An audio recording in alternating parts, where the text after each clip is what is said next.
The minute I saw this mountain, I knew this is where I belonged. It is absolutely amazing to look out on these peaks and see everything around. I just have the most peaceful, simple life up here. It's my happy place.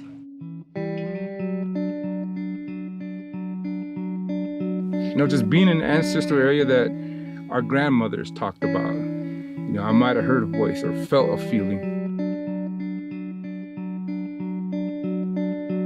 To have this 24 hours a day, it's just, incredible.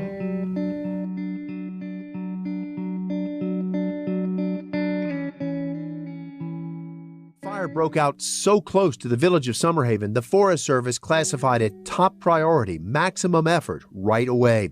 Heidi Schul of the Forest Service stood again where she and a group of firefighters watched fire sweep through the village. And that was what all of us hoped was not going to happen. Trying to figure out what you're going to put in the car, and 5 hours later, it's impossible to put it all in there, and you just got to go. The Bighorn Fire started June 5th around 10 p.m. On the southwestern side of the district, and it burned approximately 120,000 acres. We are, as an agency, we are here to steward the land. And that land we want to steward it by sharing that responsibility and sharing those tasks with other agencies, so other land managers and also the public. So currently the Forest Service is doing a shared steward project here on the Santa Catalina Ranger District with the Arizona Department of Forestry and Fire Management, the Bureau of Indian Affairs, or BIA, and the Fort Apache Fuels Crew. And on top of Mount Lemmon, outside of the community of Summerhaven, there's an extension called the Turkey Run Road extension. And what we've done is created a fuel break that runs from Turkey Run Road up the mountain to a water tank and then over onto Radio Ridge. And that project was accomplished, or is still being accomplished, by the Fort Apache Agency and the Department of Forestry and Fire Management. Fires burning these days in the most wildland urban interface areas that we've ever seen in this country. Fires don't typically follow jurisdictional boundaries, and so we all have to fight fires together.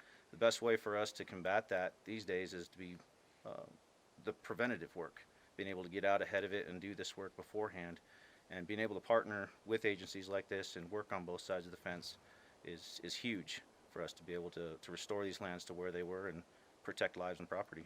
The last fire that came through here destroyed everything up to our ridge line. In the years since then, it's getting drier up here, so things die, and we've had a lot of downed trees, and so we were ready for a huge cleanup, but we didn't have the ability to do it, and so this has been a godsend. Us, myself, and the crew are just super happy to be up here, that we're picked to come up here and help out the community.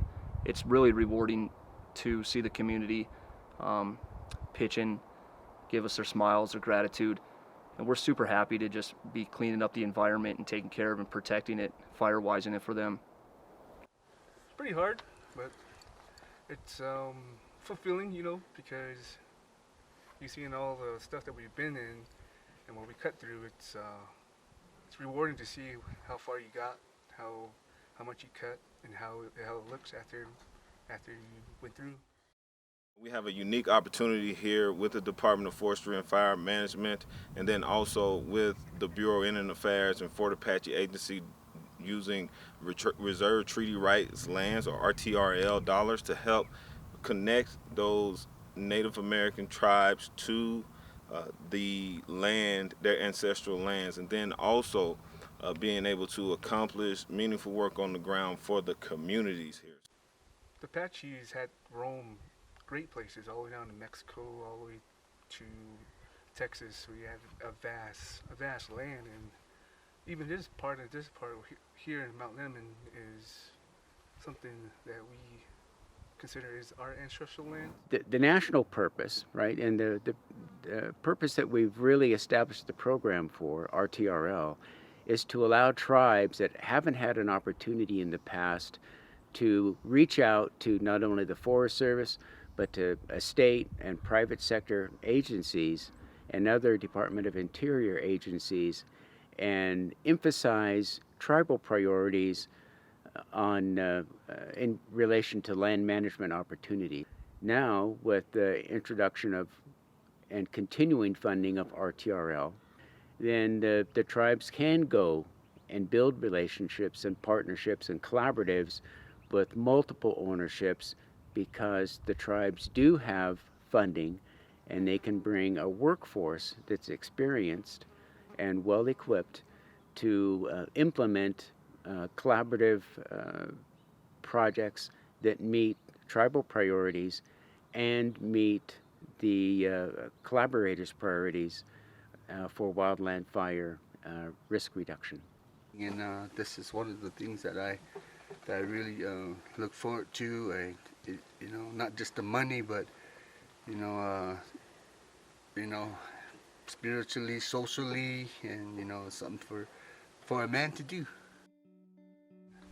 It's good to be out here because you can feel this, like it's a spirit, just that feeling of kind of like being home, you know.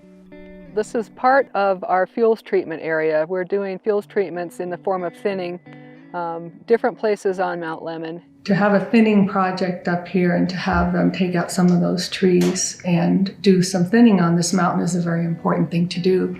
When my mother saw the band that they had cleared, she started to cry. You know, these thinning projects, these prescribed burns, being a fire-wise community, people fire-wising their properties, they help reduce fire restrictions and the threat of the fires coming through the town again. You know, to me, it's not just work, it's love. It's just love and respect coming back here.